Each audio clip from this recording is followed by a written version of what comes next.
Kagulat World, ibang klase na talaga ang ginagawa ni Alexandra Ayala sa Toronto. Hindi lang siya basta player na nananalo, siya na ngayon ang isa sa pinakamalaking attractions ng National Bank Open. Ramdam na ramdam ang Ayala Mania sa crowd, sa ticket demand, at maging sa tournament organizers na mismong humahanga sa impact ng Filipina sensation. At habang tuloy-tuloy ang pag-angat ni Alex, isa sa pinakamalaking pangalan sa tournament, ang biglang nawala. World number 1 Aryna Sabalenka eliminated na. And this is exactly why Alexandra Ayala's Toronto run is becoming one of the biggest stories in women's tennis right now.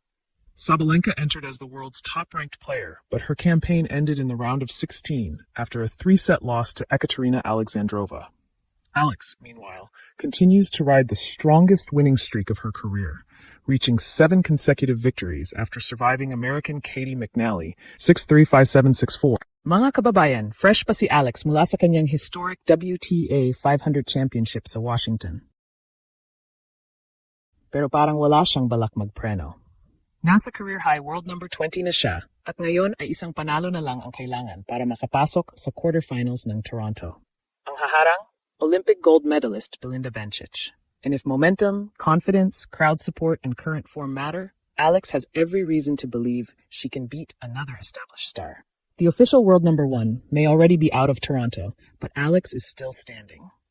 Kaya sabihin na natin ng diretso, hindi official ranking ang tinutukoy nating number 1 sa Toronto. It is about being the tournament's hottest attraction. At sa ngayon, linawin natin ang isang bagay. Si Alexandra Ayala ay hindi official world number 1 at hindi rin number 1 seed sa National Bank Open.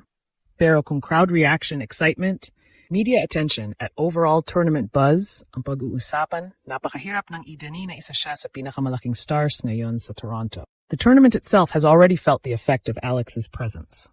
Her matches have attracted significant attention from Filipino fans, and tournament director Carl Hale publicly described her as an absolute blessing to tennis. That is a major statement, especially in an event loaded with some of the biggest names in women's tennis. At isipin ninyo ito, nandun ang mga superstar tulad ni Aryna Sabalenka, Iga Swiatek, Coco Gauff, Elena Rybakina at iba pang established champions.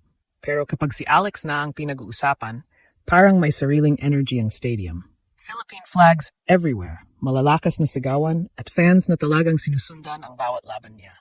That level of support does not happen by accident. Alex is not just winning matches. She has built a connection with fans that extends far beyond the scoreboard. Her rise has become a source of pride for Filipinos around the world, and Toronto, with its huge Filipino community, has turned into one of the loudest stages for that support. At siyempre, hindi magiging ganito kalakas ang Ayala Mania kung puro popularity lang at walang resulta. Ang pinakamalaking dahilan kung bakit lalo siyang pinapansin ng buong WTA ay dahil pinapatunayan niya sa court na kaya niyang talunin ang elite players. Just days before Toronto, Alex captured the biggest title of her career at the Washington WTA 500 event. In the championship match, she defeated Jessica Pegula 4-6, 6-4, 6-0. Completing a remarkable tournament run and becoming the first Filipino to win a WTA Tour-level singles title. Hindi biro ang dinaanan niya bago makuha ang trophy. Dumaan siya sa mga kilalang pangalan at napatunayang hindi na siya basta promising youngster. Kaya nung dumating siya sa Toronto, ang tanong ay hindi na kung kaya ba niyang makipagsabayan. The real question became whether she could keep winning after such an emotional and physically demanding week. At ang sagot ni Alex? Oh, she defeated Alicia Parks in another difficult 3-set match, 6-1, 4-6, 6-2, showing that she still had enough energy and focus despite coming straight from a championship run. Pagkatapos niyan, dumating naman si Katie McNally. At dito talaga nasubukan ang tibay ni Alexandra. Alex won the first set 6-3, but McNally responded by taking the second set 7-5. Suddenly, the match became a battle of nerve, endurance, and mental toughness. Ito ang klase ng laban na dati ay pwedeng mawala sa kamay ng isang batang player. Kapag nawala ang momentum, pwedeng sumunod na rin ang confidence. But this version of Alex is different. Sa deciding set, nag-reset siya. Hindi siya nag-panic, hindi siya nagpatalo sa frustration. Kinuha niya ang crucial break at pinanghawakan iyon hanggang matapos ang laban. The final score was 6-3, 5-7, 6-4. 7 sunod na panalo. 7 consecutive victories, the longest winning streak of her professional career. At dito na dapat magsimulang mag-isip ang buong WTA. Because the scary part about Alex right now is that she does not need to play perfect tennis to win. Champions find solutions. At iyon mismo ang ginagawa niya.